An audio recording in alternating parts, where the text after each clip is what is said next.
Do you need to oil or lubricate any parts during air conditioning cleaning?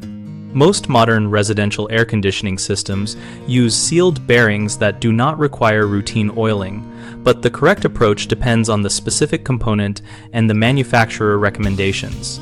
Start by consulting the owner's manual or the service sticker on the outdoor unit to identify any lubricable points.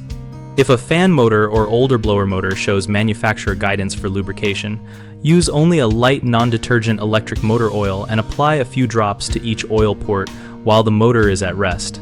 Do not overfill the reservoirs. For permanent split capacitor motors and units with sealed bearings, avoid attempting to oil them because forcing oil into sealed housings can attract dust and cause premature failure.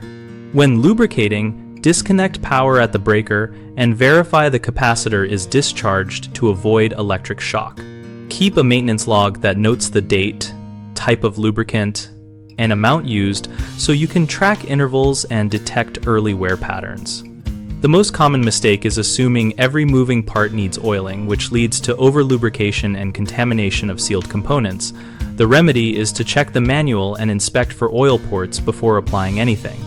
Another frequent issue is using the wrong lubricant, which can degrade seals or attract grit.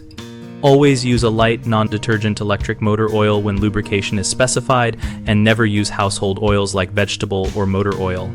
A third concern is working on the unit with power connected, which risks shock or damage.